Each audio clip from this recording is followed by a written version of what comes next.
God is good. Amen. Amen. Can I try something new this morning? Yes. Don't worry, Jeff. It's not the song we talk about in the text. God is good, right? All the time, God is good. I know I got up and made a last week and talked about how I'm trying to be content, and I felt joy all week because I'm realizing the blessings that I have. I'm not worrying about what I want and what bill I want to pay off. I'm just glad for what I have. When you can have that mindset, it just brings you so much joy. The art of being content, being satisfied with what you have, and realize how blessed you are no matter what your situation is. Amen. God is good. I just want to share with you because God is good. Amen. I'm going to try something new. I'm going to sing the verse and then I'm going to bring you in. Sing the second verse, I'll bring you in. Third verse, I'll bring you in. Now, normally, like a lot of times I wouldn't try something new because of the participation level. But now I'm just going for it. If I got to sing by myself, I sing to myself.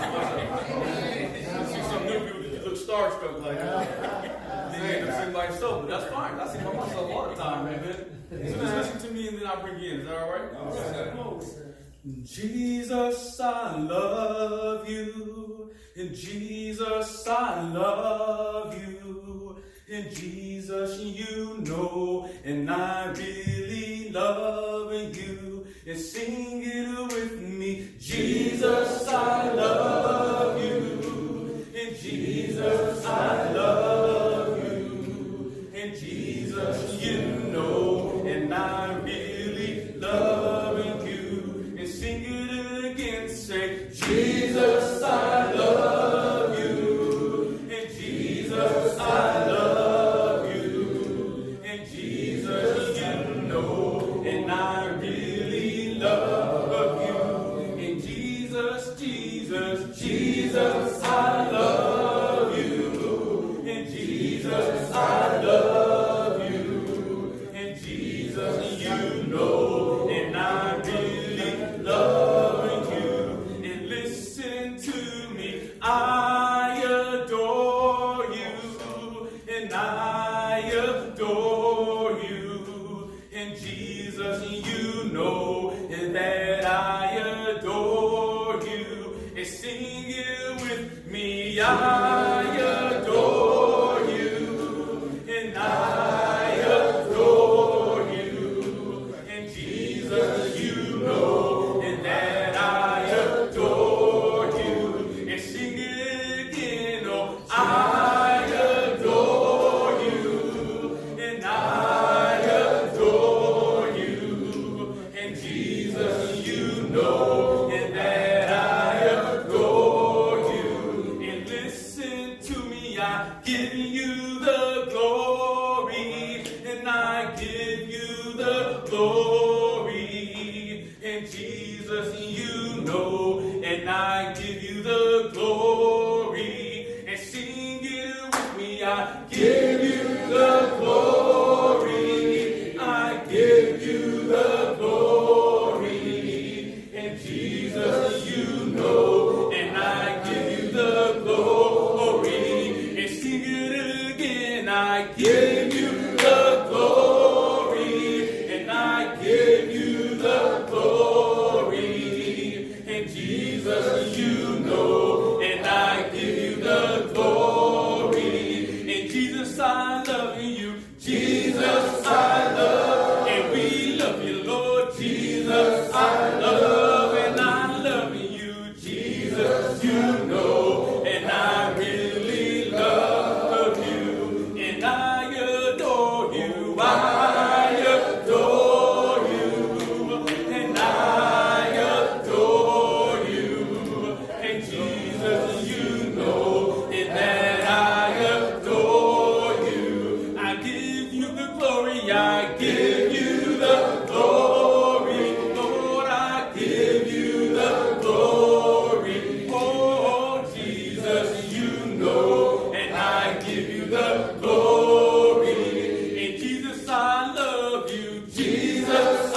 them say, Jesus, I love you. Jesus, Jesus, I love you. Jesus, Jesus, you know, and I really love you. And one more time say, Jesus, I love, and I love you, Lord. Jesus, I love, Jesus, you know, I really love you.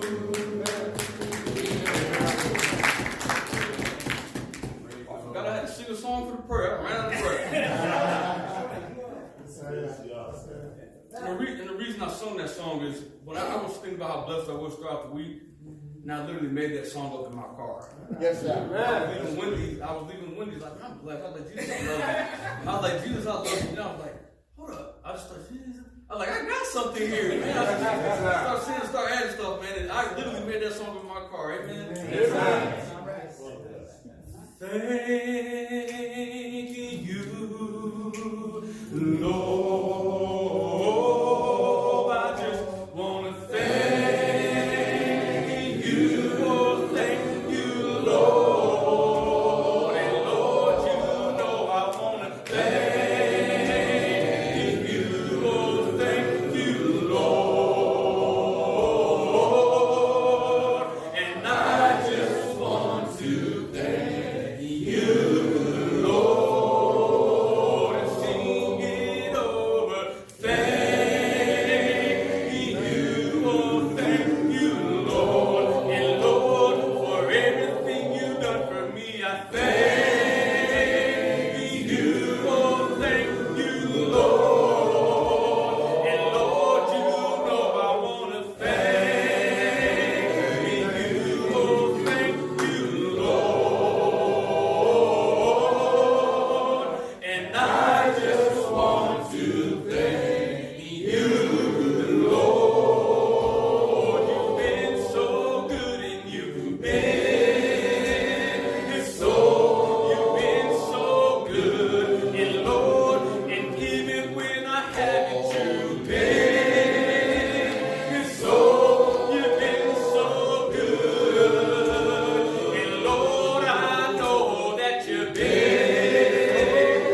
so good. And Lord, and that's why I just want to thank you, Lord. You've been my friend and you've been my friend. And Lord, when others turn their back on me, you've been my friend. And Lord, I know that you've been my friend. And Lord, and that's why I just want to thank you, Lord. And Lord, you saved my soul. You saved my soul. And Lord, where would I be but you saved my soul. And Lord, I know that you saved my soul. And Lord, and that's why I just want to thank you, Lord. And thank you, oh, thank you, Lord. And Lord, for everything you've done for me, I thank you, oh, thank you, Lord. And Lord, you know I want to thank you, oh, thank you, Lord. And I just want to thank you, Lord.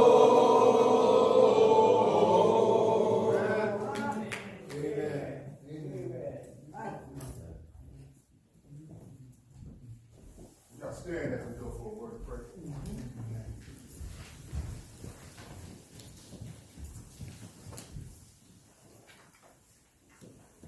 Father, merciful Lord. We come to you with our heads bowed and our hearts ever so humble. First, giving you the praise for this day, Father. We thank you for allowing us to raise this morning out of our prayers. We thank you for allowing us to come here together in truth and fellowship with one another to hear a portion of your word. Father, we understand that there's some who didn't do that this morning. So we are extremely blessed and grateful for this. Father, we thank you for all the many things you do in our lives that we do not deserve. We thank you for sending your son down to tender out his precious mercy, Father, to give us a chance at everlasting life. Father, we thank you for all the strength you give us to go through the burdens and trials we go through during the week, Father. There are some who are sick, couldn't come out this morning, Father. We ask that you bless them, return them to a normal portion of health so they can come out again. Father, there are some whose hearts just were hardened and didn't want to come this morning. Father, we ask that you give them a chance for repentance, a chance to turn around, a chance to come back into the fellowship of your love. Yes, Lord. Yes, Father, we ask that you bless the minister coming this morning. Amen. We ask that you grant him the recollection, be able to break down the word and portion that the young and the old and all will be able to take a piece and able to instill it in their lives. So we all can be better soul winners for you. Amen. Father, we love you. Give you all the praise and all the glory on this day, Father. In your son's name we pray. Amen. Amen. Amen. Lord, Lord, do remember me.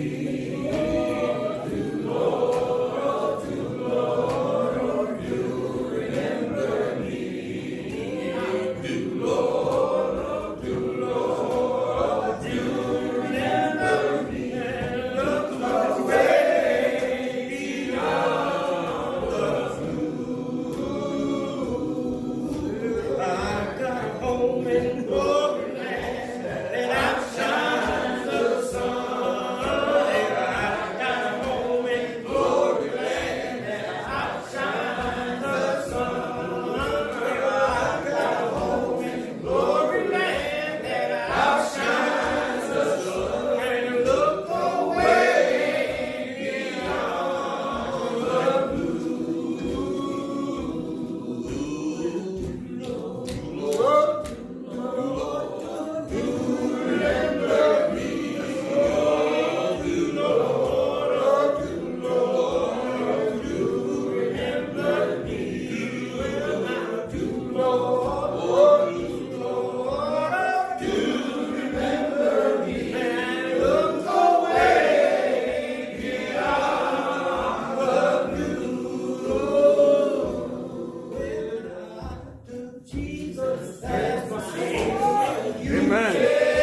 Amen. Do, Lord.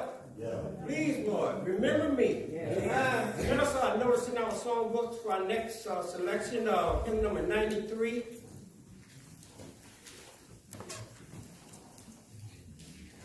Hymn number 93. Also mark in your book for our song of encouragement.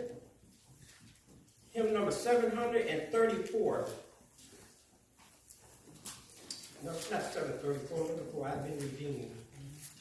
738. 738. Mark 738. Read a song of encouragement, also known as song of invitation. 738. After you mark that, we're going to sing hymn number 93, and after that, the brother will, for the speaker for the day will be properly introduced and brought forward for the message for the day. Hymn number 93. I will often sin, but Jesus rescued me. He's a wonderful Savior to me. Yeah, I was bound by fear, but Jesus set me free. He's a wonderful Savior to me. So wonderful. Well, he's a wonderful Savior to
scriptures and gave us some prayers. We're thankful for all of you using your gifts of God to truly bless us this morning. Amen. We have a treat this morning in the form of Brother Denell Howard. He is the minister. He's been there 7 years at the Holy Street Church of Christ in Indianapolis, Indiana. So I met Brother Howard. I believe the first time I met him was in Toledo, at Glass City Church of Christ. We were on a panel together. Dr. Bird was having a men's day, and we were on the panel. He was actually the keynote speaker there that day. I was just an insignificant role on the panel there that day. And so he came in there and he preached. And I said, this brother is real, man. And so I liked him, and I said, I'm going to find a time that's right to get him down here. And so I had to cuss y'all out a few more times before I brought him down here, because if not, y'all wouldn't have been ready for him. Y'all could laugh, that was a joke. But Brother Howard, what I like about him is he's very real, he's transparent. He said the things that he wants you to know about him is that he's married and he loves his wife, he loves his children, and most importantly, he loves the Lord. So anything else he wants to tell you, and he's country. He wants me to tell you that he's country. Now, I don't know what that means, but he just said he's country. So anything else he wants to tell you, he will share with you himself. Amen. We're going to have one more verse of the song, and then the next voice you will hear is that Brother Howard. Y'all got something, or y'all gonna make me do it? Y'all got something? You gonna make me do it? You got it? All right, praise the Lord. Amen. So one more verse of the song, and then after that, the next voice you will hear will be that of Brother Denell Howard of the Holy Street Church of Christ in Indianapolis, Indiana. Amen. Amen. I want to praise Him. I want to praise His name. I want to praise Him.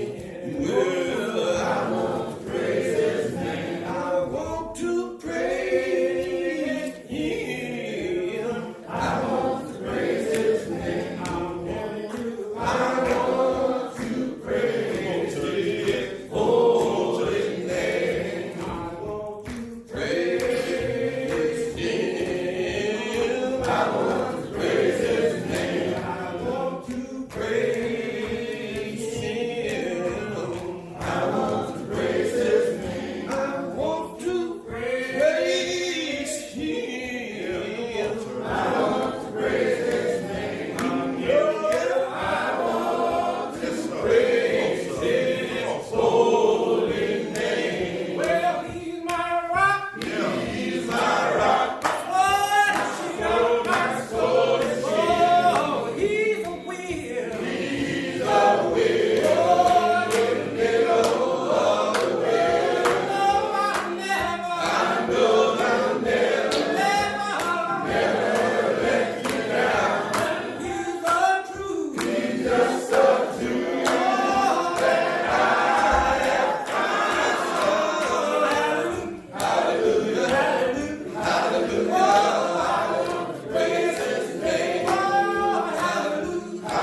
all things well.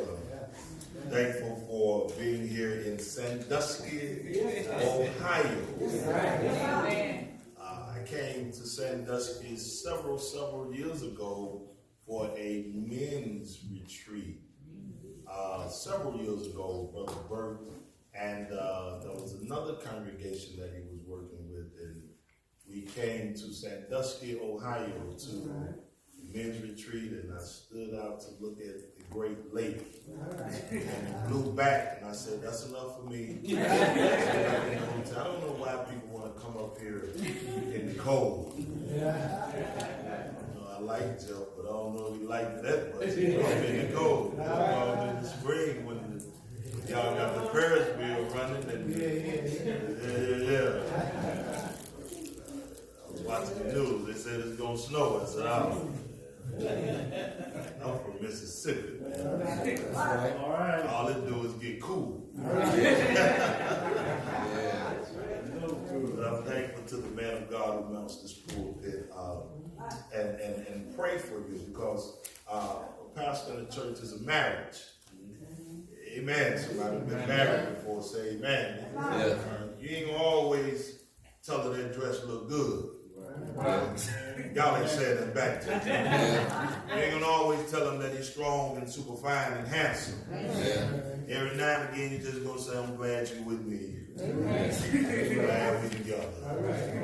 Y'all ain't talking back to him. Now let me say this now. In the African American tradition of pulpit preaching, you're gonna have to talk back to me.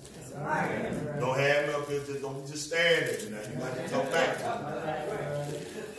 I gotta know, Brother Burge said, get it, got it. You know, his work do that thing. Yeah. Okay, well, y'all know how to talk back then. Y'all gotta talk back then. But yeah, it's like a marriage, man. Everything ain't gonna be sunshine and roses. You just glad that in the midst of your messages, they ain't left you. Amen. So pastor of the church is like that. And so I thank you for loving on him. And I know how much he loves this church and how much he wants to see this church be a successful church to the lives of the people here in Sandusky, Ohio, and the northern Ohio region. And I know you want to see that. Amen? Everybody want to see that, say amen. Listen, I'm watching you watch me. As you watch me, I'm watching you. I'm trying to get you used to my vernacular, my dictation, how I enunciate. So I'm sort of filibustering this thing. So when I start preaching, you don't say, what did he say? I'm thankful for Brother Jeff. And one of the things I do appreciate about Brother Jeff is that he's trying to be a voice in Sandusky, and not just an echo. You need a voice, not just an echo. So I appreciate him for the work that he's doing and what he's trying to do here at this great historical church. Now, let me say something to you here. Bishop Noel Jones says good preaching ought to do three things now. At least three things. And I'm going to try to do these three things. One, it ought to upset your equilibrium. Amen. It ought to upset your equilibrium. It ought to knock you off your feet. Secondarily, it ought to force you to analyze the discrepancy. It ought to make you think about what I just said that knocked you off your feet. And then by the time you get to analyzing, we ought to conclude to a resolution. Say amen. My task is to knock you off your feet, have you think about it, and at the end say amen. That was good. Let us pray. Father God, we thank you so much for your mercy and your grace. Thank you for your love. Thank you for the way you cover us and take care of us in the midst of our struggles and our joys and our triumphs and our tribulations. Thank you for being our God.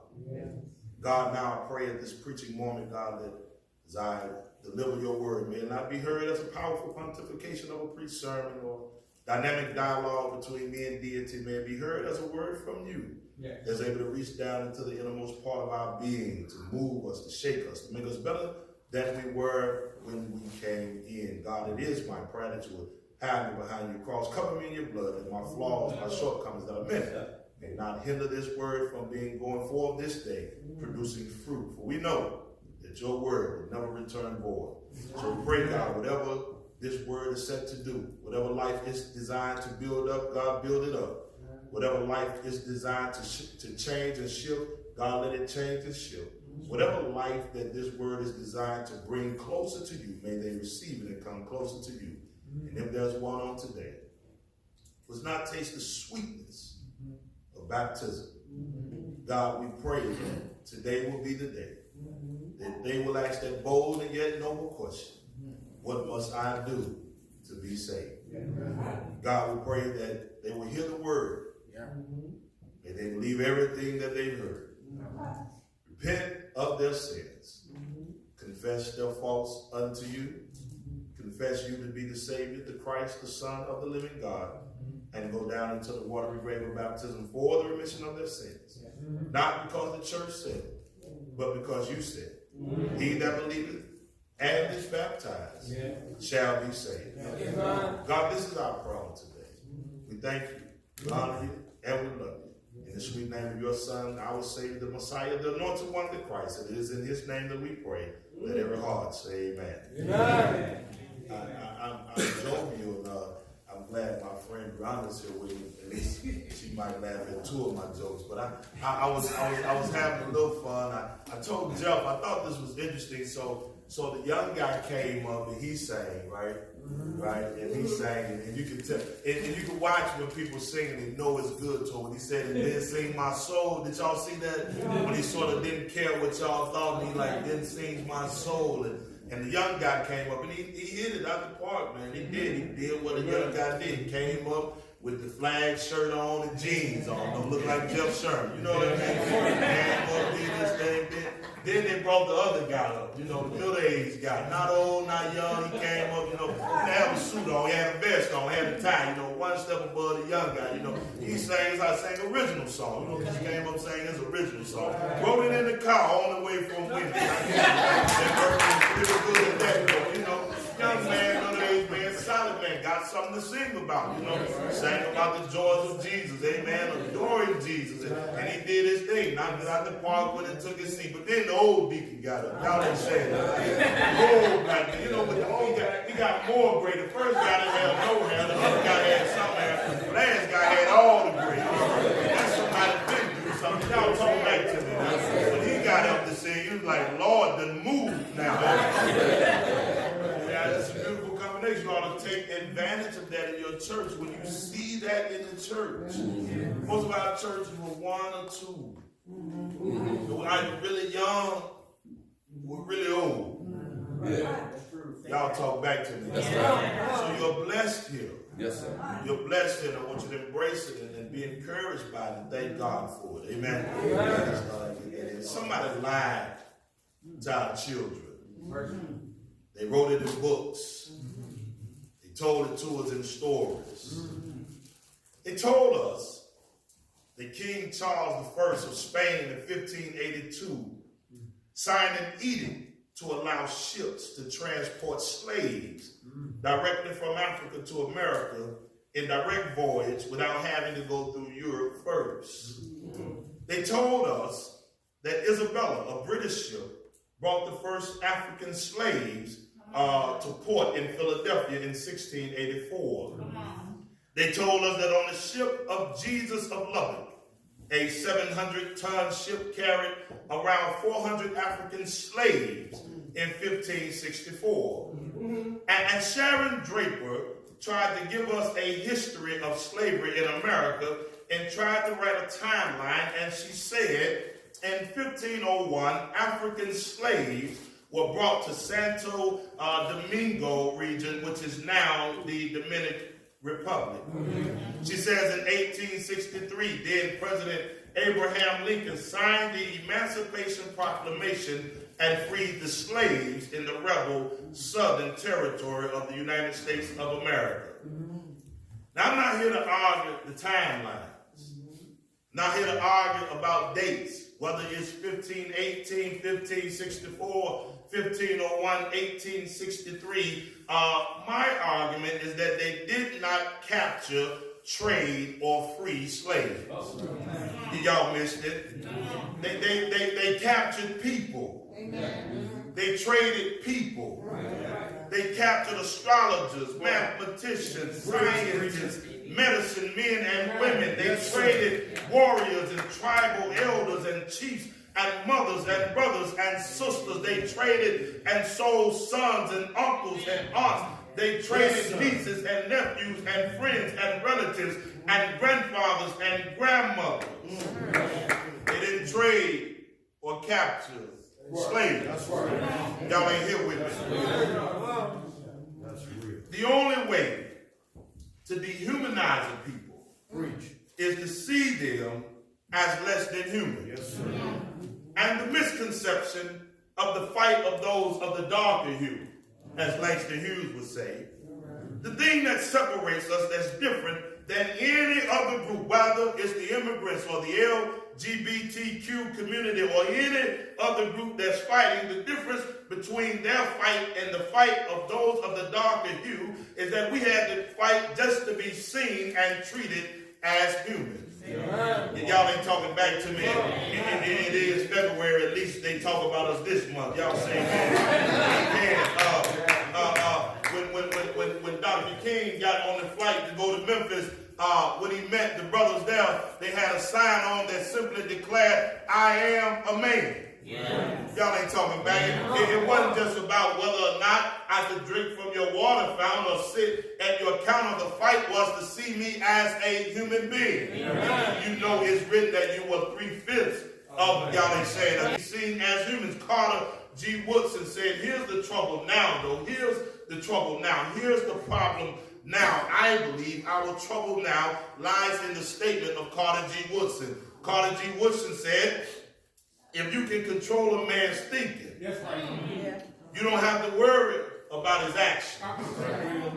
You don't have to order him to the back door. He'll go without being told. And if there is no back door, his very nature will demand one. The struggle now, in my eyes, is self-deprecation. The struggle now is self-hate.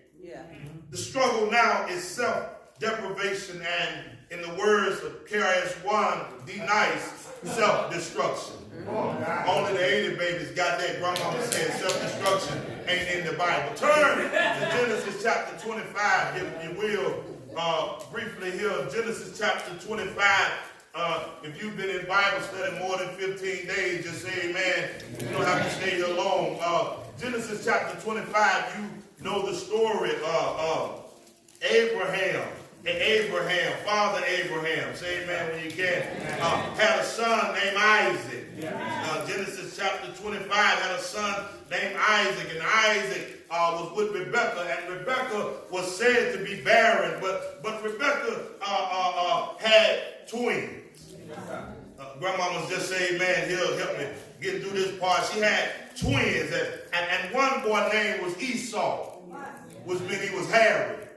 And the other one, who was clinging to his heel as he came out the womb, they called him Jacob. Jacob means trickster, deceiver. Here's my problem, church. When you read the text in Genesis chapter 25, and you pick up, let's just read for emphasis sake, verse 19. And these are the generations of Isaac, Abraham's son. Abraham begot Isaac. Isaac was 40 years old when he took Rebekah to wife, the daughter of Bethuel. You know, I was listening to y'all this morning trying to pronounce some names. Let me tell y'all something from Mississippi. You can say Nebuchadnezzar, Nebuchadnezzar, or whatever you want to say. Just make sure you get it right in the Bible. I know you talking about King Artaxerxes, Assyrian, Seleucids, or whatever you're saying. I'm just saying that the man's name, the woman's name was Rebekah, and she was the daughter of Bethuel. However you say it in Sandusky, that's up to you. And the Syrian and Paddan Aram, and the sister of Laban, the Syrian. And Isaac entreated the Lord for his wife, because she was barren, and the Lord was entreated of him, and Rebekah, his wife, conceived, and the children struggled together within her, and she said, if it be so, why am I thus? And she went to inquire of the Lord. And the Lord said unto her, here's what's going on inside you, honey. Ain't nothing wrong. There's two nations in thy womb, two manner of people shall be separated from thy bowels, and the one people shall be stronger, and the other people, the elder, shall serve the younger. Now that's what the Lord told Rebekah while the two struggled in the womb. I just believe there is some proof that says that if while you're pregnant you would read to your child or you would play music to your child, it actually helps your child because the child just ain't sitting in your stomach doing nothing. Y'all ain't saying that back to me. But there's something going on inside of your stomach, and I just believe that Esau heard that. Let me upset your equilibrium. The elder shall serve the younger. And when the days to be delivered were fulfilled, behold, there were twins in her womb. And the first came out red, all over like a hairy garment. They called his name Esau. And after that came his brother out. And his hand took hold on Esau's heel, and his name was called Jacob. And Isaac was 80 years old when she bare him. Now the text goes on, said the boys grew, and Esau was a cunning hunter and a man of the field, and Jacob was a plain man dwelling in tents. Y'all know the story, say amen. And Isaac loved Esau because he did eat his venison, and Rebekah loved Jacob. I think they got family problems. Anybody got family problems, just say amen. I'm going to tear families up. This my favorite. This my small one right here. What that mean about everybody else? And Jacob sowed pottage, and Esau and Jacob sowed pottage, and Esau came from the field, and he was faint. And Esau said to Jacob, feed me, I pray thee, with that same red pottage, for I am faint. Therefore was his name called Edom, because Edom means red. And Jacob said, the trickster said, the deceiver said, the one who heard while he was in the womb wrestling with his brother, that the younger would be greater and the elder would be the weakest. The trickster said, sell this day thy birthright. And Esau said, behold, I am at the point to die. And what profit shall this birthright do to me? And the trickster, the deceiver, the brother who wrestled with him in the womb, who clenched his heel on the way out, said, swear to me this day. And he swore unto him, and he sold his birthright unto Jacob. Then Jacob gave Esau bread and pottage of lentils. And he did eat and drink, and rose up and went his way. Thus Esau despised his birthright. If I could give you a title, it is a warning. It is a challenge. It is an admonishing. I will say to you, church, don't become irresponsible with our inheritance. Amen. We have, as a people, become irresponsible with our inheritance. You heard the story. I want to say to you that Esau was a child who did not value his heritage. God knew Esau loathed and belittled and misprized his birthright, his patrimony, what some would call his primogeniture as a child. Like kids who grow up in the inner city of Sandusky, in the hood of Sandusky. You know the area, say amen, when you can. Some of you drove out of it over here toward it, say amen, when you can. When a few years ago, a little 14-year-old could be murdered and thrust to the forefront of Cedar Point tranquility, that there may be a gang problem in Sandusky. Esau grew up as most children of the darker hue that you know, who have been sucked into the lives of those who came all the way to the shores of Lake Erie to promote a disrespectful and damaging lifestyle of Bloods and gangster disciples and Crips and whatever you would like to call. Esau didn't see any importance in his inheritance as a child was carried over into his young adulthood. If you scorn or minimize your privilege as a youth, no one is shocked when as a young adult you have no joy in celebrating your heritage. Esau did not make the connection or somehow lost the connection of the power of his people. The son of the miracle child, Isaac. Y'all ought to say amen here. Yeah. The grandson of the promised father, Abraham. The great-grandson of Terah. I'm walking through the Bible. Y'all ain't saying that. The great-great-grandson of Nahor. And if he just listened to the elders long enough, if he talked to his people long enough, he would know that he is of the people of Shem. Yes. Oh, y'all ought to say amen here. And Shem is the son of the boat builder, Noah. Y'all ain't walking in the Bible with me. If he would just listen, he would understand that he comes from a people of power. He comes from a people of faith. He comes from a people who love God. And Noah was used to save the family and the creatures just by listening to God. Make the connection with our children today. They despair their patrimony, their inheritance, because we have not made the connection. We have not told our children that you're not thugs. You're not gangbangers. You're not dealers. You're not thieves. You're not whoremongers.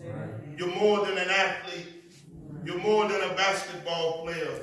You're more than an entertainer. Yes, sir. Here it is, Coldwater, Mississippi. We come from a people of James Meredith, Fannie Lou Hamer, Marcus Garvey, Medgar Evers. Y'all ain't saying nothing. Dr. King, Paul Lawrence Dunbar, the Ohio native, Joseph Willard, Maybelle Evans. I wish she went to this church, or her cousin there went to this church. They say amen. Stokely Carmichael, Eldridge Cleaver, Fred Hampton, Adam Clayton Powell, General Colin Powell. We're not making the connection with our children, so they're not connecting us to greatness. They're connecting us to slaves. Yes, sir. That's true. Amen. That's true. And it's the challenge of the church. I wish one day we teach why we even had Sunday school. Y'all ain't saying that. What was the importance of Sunday school? It was necessary to have Sunday school. Let me tell for you young people something. Don't let your teacher lie to you. It wasn't that the Africans couldn't read. They just couldn't read English. Y'all ain't saying you can capture a dumb people. Because if I gave you a book written in Swahili, you couldn't read it neither. You say amen when you can. But they were ingenious and they were intelligent and they just watched the way the words rolled off your lips. And before they know it, they knew how to say, yeah, down here, run, duck. Y'all ain't saying that. We got to stop telling the narrative that somehow they captured slaves who were unintelligent and out in the bush somewhere lost with bones. You watch Wakanda, but to have that plate in your lips, the larger the plate, the more respect you have. Y'all don't share with you what that means. That's just not a character. That's just not a mimic. That meant something to have that plate in your lip. It meant something to be a tribal warrior. It meant something to be called Kunta. And they needed to beat it out of you and make you token because everything is saying that. Let me help somebody in the Bible. I just read this last week. It's in your Bible. They did not capture Shadrach, Meshach, and Abednego. They captured Hananiah, Azariah, and Meshach. Y'all ain't saying that. Every now and again, you got to remind yourself that it doesn't matter what they call you. It's what you know, your history and your legacy. And you're what Leon. And Leon, I was messing with Leon. Leon got an old black name, but it's Leon Jr., which means that he can connect to Leon Sr. Every now and again, you better teach your own heritage. You better tell your own story, because when they said you were nothing but a bunch of... I thought I was...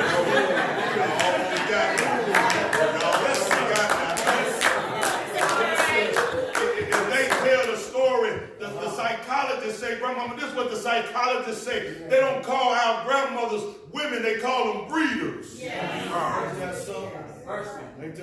you don't tell your own story, the psychologist said in the long ago that if he was black and had a sloped forehead, he was more prone to commit murder. If you don't tell your own story, they'll tell your children how 80% of the people who they brought over were ignorant and unintelligent, and you know it ain't the truth. You know we were teachers. You know we were mathematicians. You know we were scientists. You know we were astrologers. You know that listen. You can't tell me that I don't come from an intelligent people who were able to navigate their way north just by watching the stars and the moon and the side of the tree of Mars. You can't tell me I come from an unintelligent people who were able to get across the waters and through the woods without even never being on the land. You can't tell me I come from a slow down people who, after being separated and shipped all in different areas, got with some people from Tanzania, who hooked up with some people from Mozambique, who got with some people from Botswana, who connected to some people from Ghana, who met with some people from Johannesburg, and said, I may not speak your language, but it seemed like they all saying the same thing. So let us learn what they saying, and if we learn what they saying, then we'll pull this thing together, and we'll get down there by the tree and say, up above my head, there must be a God somewhere. Swing that low up, sweet chariot. Moses is coming by today, and Master would not be intelligent enough to know that Moses meant that Harriet was coming through. Y'all ain't saying nothing. And if Harriet's coming through, everybody needs to hitch a ride. I don't care if you speak Swahili. I don't care if you speak Bush, but you know what I mean when I say Moses is swinging through. And we're going to hook up with Moses, and we're going to head up north. Where's up north? I don't know. But it's got to be better than down here. You know what I'm saying? I know you're close to the Great Lake, but honey, your folk had to migrate sometime, some kind of way to get here to make sure at least you had a good living, at least you had a decent life, at least you could escape the snares of the Jim Crow. Y'all ain't talking back to me. And then let me go ahead and preach this thing. How do we as Esau become irresponsible with our inheritance? Here's how Esau became irresponsible with his inheritance. We become anxious in our adversity. When you become anxious in the midst of adversity, you will become irresponsible with your inheritance. It's in the Bible in verse 30. In verse 30, it's in the Bible. Verse 30, the Bible says, and Esau said unto Jacob, feed me, I pray thee, with that same red pottage, for I am faint. Therefore his name was called Edom. He said, I don't care about my inheritance. Right now, I'm faint. And I feel like I'm about to die. And when you become anxious in the midst of your adversity, the things that mean the most to you are not tangible. That's true. Right. Listen, young people, you cannot put a price on integrity. There is no price on self-respect. No amount of money should be able to purchase your dignity. That's true. That's true. Esau was famished. Trials, despair. Yes, sir. Somebody said that black folk are like crabs in a bucket. And I said, crabs don't go in buckets.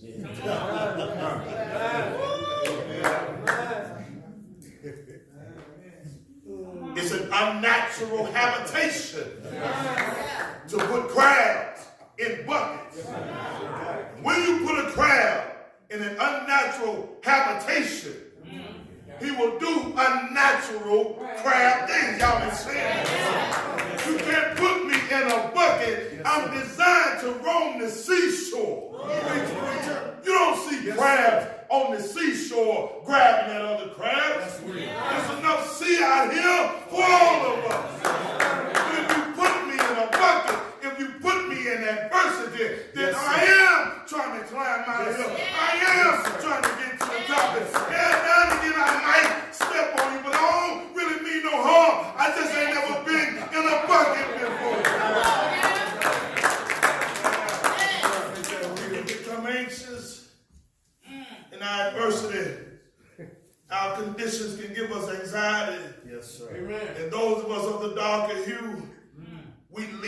anxious diseases, high blood pressure, and strokes.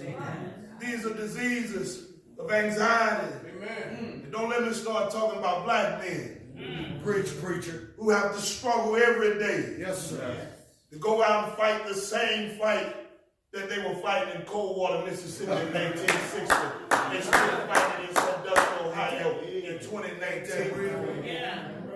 Famished, hungered, in need. Look around us. Look at our conditions. Somebody should have told Esau, wait, be patient. You don't need it right now. Our children are looking at their conditions and they're wanting immediate gratification. Wow. Somebody ought to say, wait, be patient. Now, son, Dusty, I can only preach to you like I know how. Yes. I grew up listening to Scarface. Scarface had a record called Street Life. You may not know this because you're over 60, but just stay with me for a minute here. But this for Jeff and the Facebook people who are watching. He said I'm up early in the morning. I'm lacing up my British Knights. Those are tennis shoes. He said I'm going up this new sign because I'm struggling in this street life. You said, how's he struggling in the street life? I'm glad you asked. He said, I never knew no better because my mama never taught me. Preacher. So I'm going out to get the stuff that mama never bought me. Here it is, Grandmama. I'm only 10 years old, and I can't stay away from trouble. But Granddaddy, you don't understand because you ain't never had the struggle. And everybody's telling me it's getting greater later.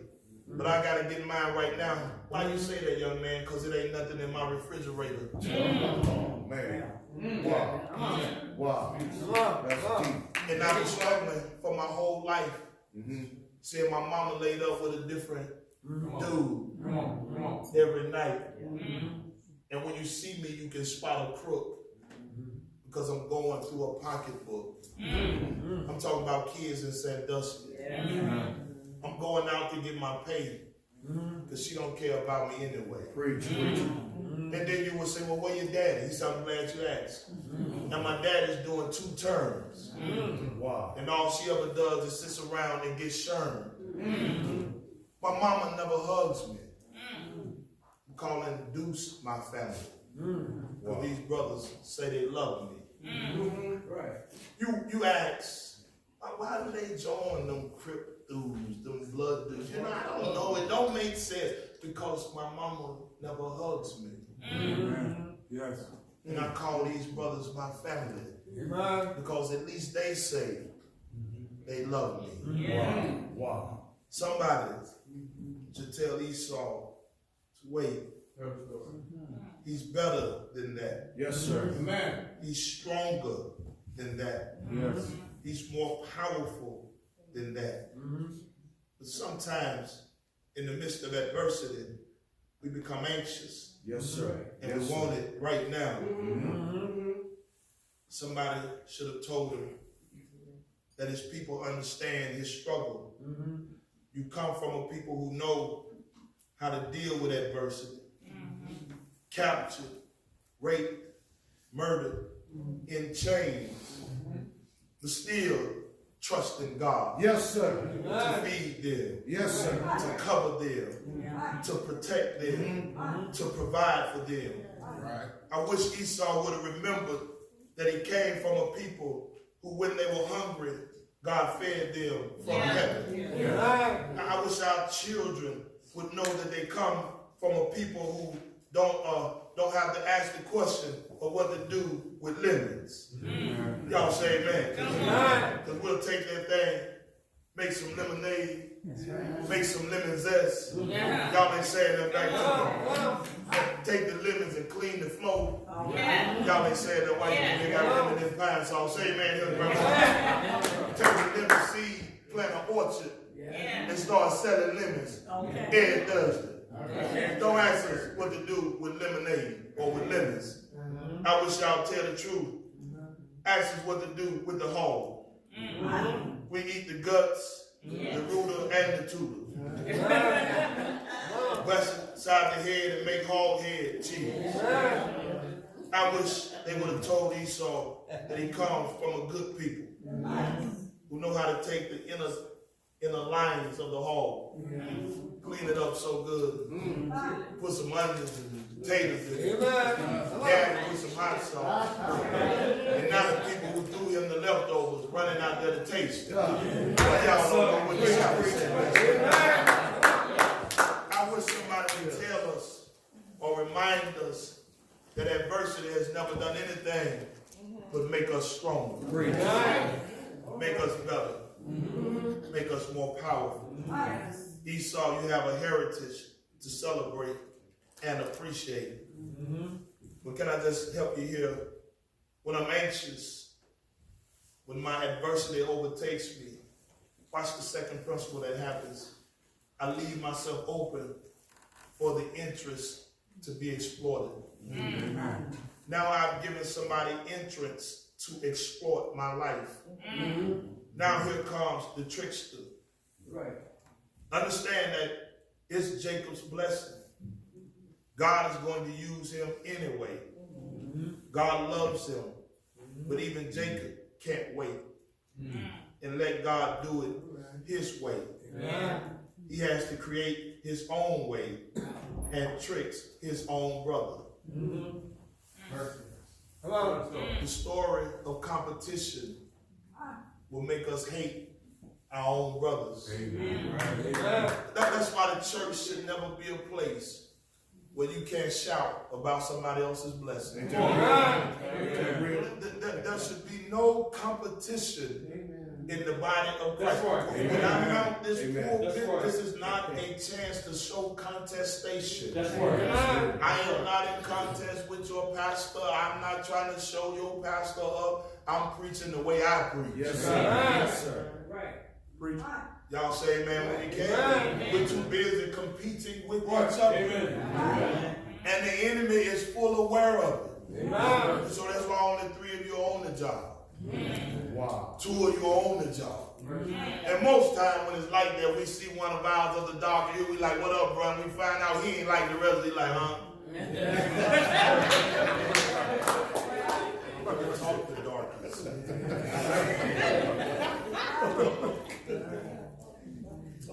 Whenever you let adversity take over you, you give somebody an interest to exploit you.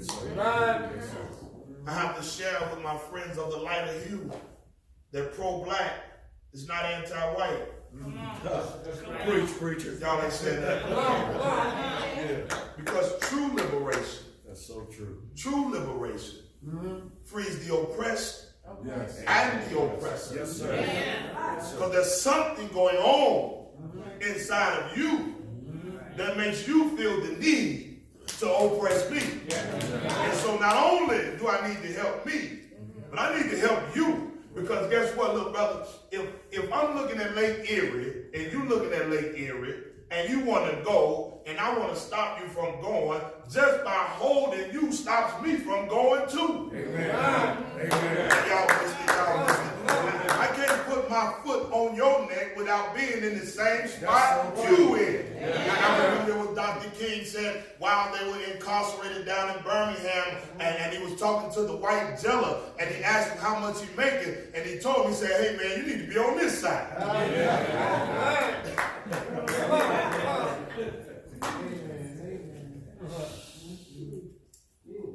When the opportunity is presented, and evil and jealousy and the spirit of competition takes over your very own brother, he'll see what he hates and try to figure out how to trick you. Amen. How to trick you out of your own inheritance. Right. Esau was a blessed man. Yes, sir.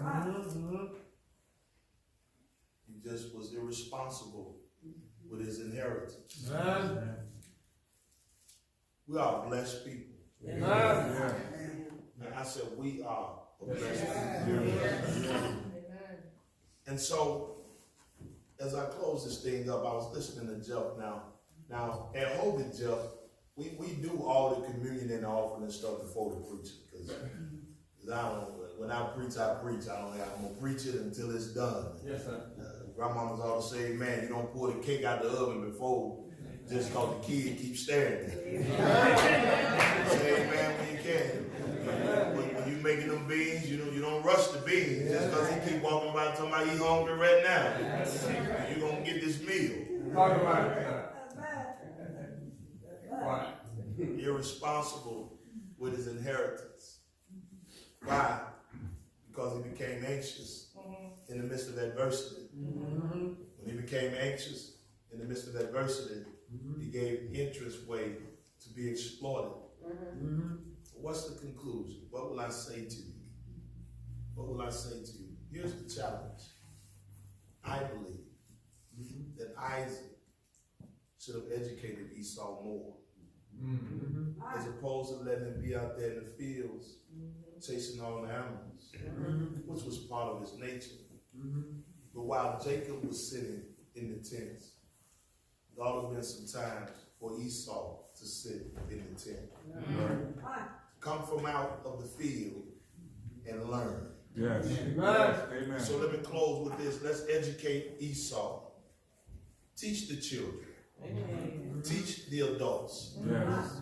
I remember when I was in Indianapolis and we were putting on a Black History program. And we got letters from our brothers of the lighter hue. Why would you do a Black History program? What if I did a White History program? I said, I agree with you. I agree. Because this ain't Black history. Yes, sir. This is American history. Yes. Y'all missed it. This ain't Black history. This is American history. You don't get America without those of the darker hue. Yes, Eli Whitney ain't invented no cotton gin. Why would he make a cotton gin? Y'all missed it. Thomas Edison robbed people of patterns. Yeah. Go Google anything on Carter G. Woodson. Yes. Y'all ain't talking back. Y'all ain't talking back. Henry Ford didn't design a car. Yes, sir. Yes, sir. He just became masterful in mass production of a car. Preach how I might as well educate Esau. Teach Esau. Guide Esau. Tell your young children that that cell phone that they keep clinging to was designed by somebody like us. Y'all understand that? Teaching that the water gun came from a brother. Even when they play red light, green light, yellow light, tell them it was a brother put the light up there. Y'all understand? Never they won't close your refrigerator. You tell them a brother designed it, and I believe when he designed it, his mama said, close it. Teach your children. Esau needs to know Benjamin Banneker, Booker T. Washington, Carter G. Woodson, W.E.B. Du Bois. They need to know countless inventors and scientists. Earl Graves Sr., the founder of Black Enterprise Magazine. They need to know Ken Schloss. That's why if they knew who he was, they'd understand why they got a black card. Come on. One of the most financial geniuses of our time. Teach them about the billionaire Robert Smith, who never carried a football, but donated more money to that African American museum than Oprah. You don't know about his bread. Y'all ain't saying them back to me. Teach Esau. Teach Esau about Madam C.J. Walker. Teach Esau about one of my favorite elders in the Church of Christ, Fred Gray Sr., who was one of the lawyers for Dr. King during the bus boycott. Not only was Fred Gray Sr. in the Church of Christ and an elder in Tuskegee, Alabama, and a lawyer of Dr. King, but teach your children about the Tuskegee experiment and how they gave black men purposely syphilis and then gave some the remedy and some the mistaken or the no drug, and teach them that it was Fred Gray Sr. who went on behalf of those men and their families and demanded an apology from your then President Bill Clinton. Not only did he demand an apology, but made sure that they got reparations in monetary fashion for the adversity and the struggle that they went through. Not only did he do that, but he had them build a museum in Tuskegee, Alabama right now to chronicle the trials and the tribulations of what happens to African American descendants when others decide to use us as experiments. You ought to teach your children about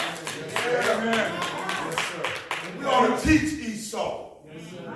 Stop being ashamed of our history, and our culture, and who we were and who we are. Growing up in Mississippi, everybody had a farm. Everybody was growing some cabbage. Everybody had chickens. Everybody got eggs out the side of the house. And then all of a sudden, y'all moved to the city and got special. Now, if you look back, those of the lighter hue are moving into the city. Now they want eggs and farms and all right. Now you looking back because you thought you were trying to be like this. Y'all ain't saying that. You trying to be like that study of grandma. You ain't gonna have no hogs in your backyard like Big Mama. Now they got hogs in their backyard. Teach Esau the faith of his people. This is not something another man gave your ancestors. This is the faith that gave your ancestors the breath to fight. Amen. To fight, to live. As they were laid chained in the bows of the boats. To fight for integrity. As they moved, were renamed, sold, killed, making a mockery of. Teach them of the God of the oppressed. The Savior of the downtrodden. Right. Remind them of the commission of Luke 4:18. Teach them of the saving grace of a suffering Savior. Raised on what some would call the wrong side of town. And you'll remember, even his friend said, can anything good come out of Nazareth? Teach them that he was uncomely, but also uncompromising. Amen. Laughed at, but still the Lord of Lords. Beaten, but still beautiful and bold in spirit. Teach them that he was lied on, but he was the truth. Assigned death, but in him was life. Teach them that he was Mary's baby and Mary's God. Teach them that he is the lily of the valley. Teach them that he is the bright and morning star. Teach them that he is wonderful, that he is counselor, that he is Alpha and Omega. I'm just talking about Jesus. Y'all ain't saying that. Teach them that. Keep it in them. The Bible said that at one time God had the law written on posts. But now it's supposed to be written in our hearts. How can our young people be successful? How can Esau grow and develop and appreciate his birthright, appreciate his inheritance, if the very people he's depending on won't teach him? If the very people he needs won't teach him. I love old black men. I say old black men have a remedy to everything. One of the remedies is old black men, go get a job. My wife believe me. What you need is a job, son. Go get a job. I'm feeling down. Go get a job. You get a job. You feel better. Not just enough to send Esau to the field. Grandma, granddad, you have to sit Esau down. You have to tell Esau about them days that my granddad would say stuff like, I had to go up a hill both ways to school, you know, that kind of stuff. You have to teach them about the trail to Ohio, how you got here, where you part of the Underground Railroad system. You're going to have to teach them and share with them the God of your ancestors, the God of your faith. That I had to rub 2 nickels. God that got me through. That's true. We made our kids hate where they live at. We say stuff like, when you get on out of here. Everybody want to get out the hood. What does that say about those of us who live there? Amen. Amen. If the goal is to get out, and we still there, what are you saying? Are we losers?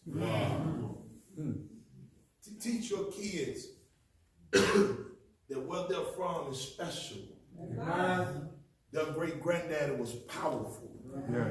Their grandmama was a beautiful dressmaker and a bread maker. That big daddy and them owned a little old store, little country store. That little mama and them used to sell purple hull peas. And in y'all real country know what I'm talking about. That your great granddad used to be the watermelon man. Y'all ain't saying that. Teaching them they didn't just get business on their own. Grandmama used to do hair in the kitchen with the real girl. Y'all ain't coming back to me. Tell them the history. Tell them the story. So that they don't become irresponsible with their inheritance. Amen. If you're here today, God wants to give you a real inheritance. That's right. And add you to a magnificent family. In this beautiful body of believers, if you've never had a grandmama, you got one here. If your granddaddy left your people, you got one here. If your mama don't hug you and tell you she love you, I promise you there's some mothers here that can't wait to hug you and tell you how much they love you. If your daddy took off and disappeared, that's okay. There's some men here who are ready to love on you and encourage you and empower you. If you ain't never had a brother, there's a brother sitting right next to me to my left who's ready to be any kind of brother you need. If you ain't never had a sister, there's a sister here who's ready to be your sister, to be your confidant. Here in the family of God, God puts everything in here that you need. Amen. This is your inheritance from God. The family of believers. You heard the word of God. You have to believe it with everything that's in you. Nobody can trick you about the word of God. Is that right? But I wouldn't want to be tricked in the church. I tell my church, no, we don't give people chicken sandwiches to try to trick them in the church.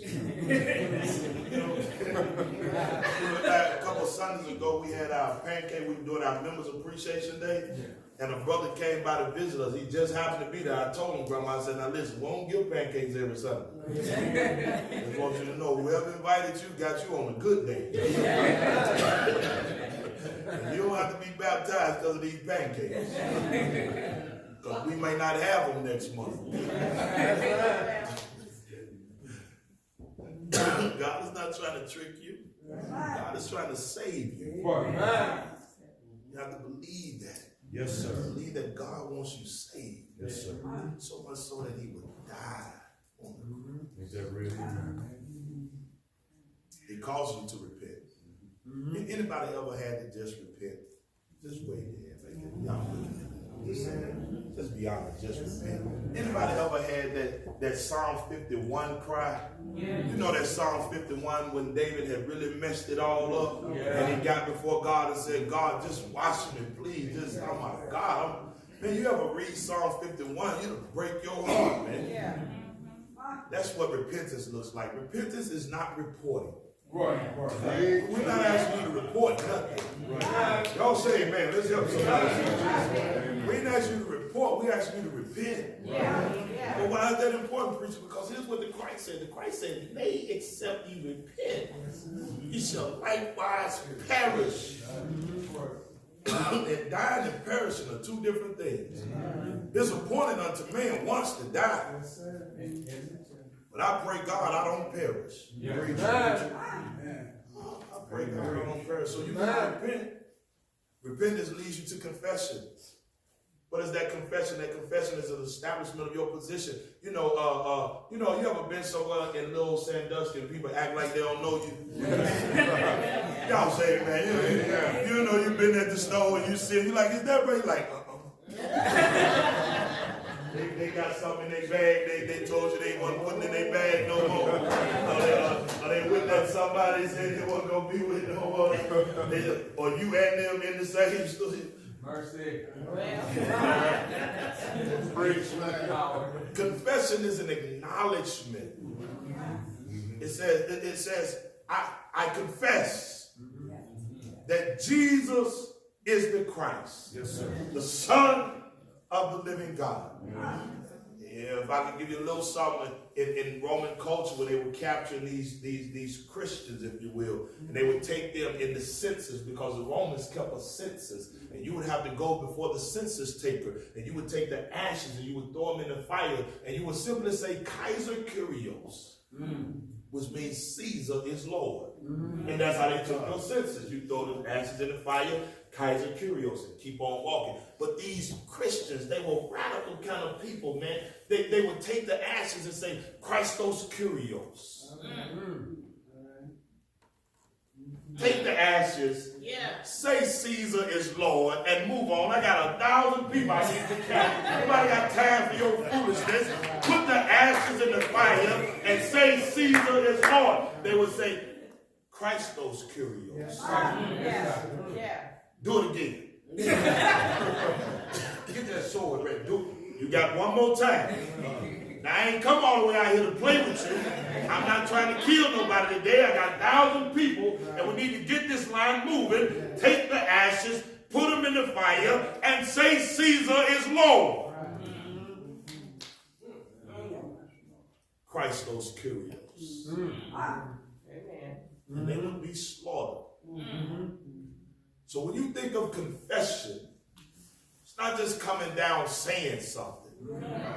It's establishing the relationship that regardless of what comes my way, regardless of what troubles I have to face, when adversity pursues me, Christ is my Lord. So my integrity, my dignity, my self-preservation, I'm based on Christ. Christ is my Lord. I ain't moving. I ain't budging. Don't care what you say about me. Don't care how you think about me. Christ is my Lord. That's what confession is. We all want to save you. I'm in trouble. Lord, save me. What we need is a Lord. So confession gets you ready for baptism. And I'm done. I watched Jeff's video, so y'all have heard long preaching before I'm done. Y'all make me feel under pressure when y'all stand there. I'm done. I'm closing now. Did you say closing? I'm rounding the corner. Now I'm rounding the corner. I'm coming in for the landing. Here it is. You're now ready to be baptized. All those other things happen inside. Confession comes out. Now your actions have to match your words. Because in Mississippi they say actions speak louder than words. And so here Jesus says, he that believes and is baptized shall be saved. It ain't rocket science. It ain't hocus pocus. It ain't trickery. If you believe in me, Yes, sir. and you're willing to be baptized, you'll be saved. Yes, sir. Yes, sir. You don't have to speak in a tongue. Preach. Believe in me and be baptized, and you'll be saved. Yes, sir. You don't have to go to a special location. Believe in me, Ain't be that baptized, and you'll be saved. Amen. You don't need to be a special day. Believe in me, be baptized, So true. and you'll be saved. Amen. You don't have to be a special person. There's no official baptizing person. Believe in me, be baptized, Yes, sir. and you'll be saved. Yes, sir. Amen, sir. Take your inheritance today. Do you normally stand to your feet? Yes, sir. Okay, because you know in the Church of Christ, that's what they normally do, stand to your feet. That's when you know I'm really closing. Come on, stand to your feet. I'm really getting done now. Come on, stand to your feet. Because you can't keep grandmama and them standing too long. They be like, now listen, you said you were closing now. You said you were closing. Got me done stood up here now. Listen. If you're not saved, as jovial, as great a time as I have, salvation is sin. We're going to sing a song to encourage. What song are we singing? 738. 738. I've been redeemed. I've been redeemed. Listen, I want you to come if that's your request. If you desire to be redeemed, if you desire to be redeemed, don't let anything hinder you. And even though Jeff's back is hurt, I promise you he'll shout if today is your day. Why don't you come as we together sing? I've been redeemed. I've been redeemed by the blood of the Lamb. By the blood of the Lamb. I've been redeemed. I've been redeemed by the blood of the Lamb. I've been redeemed by the blood of the Lamb. Filled with the Holy Ghost I am. All my sins are washed away. I've been redeemed. Oh, I went down. Oh, I went down to the river to pray. To the river to pray. Oh, I went down. Oh, I went down to the river to pray. Oh, I went down to the river to pray. Felt so good as hell all day. All my sins are washed away. I've been redeemed. I listen to me real quick because I asked the pastor because I don't like to overrun. Listen, it's prayer time. Now here's what I mean by prayer time. I want you to come if you just stand in need of prayer. You don't have to say nothing.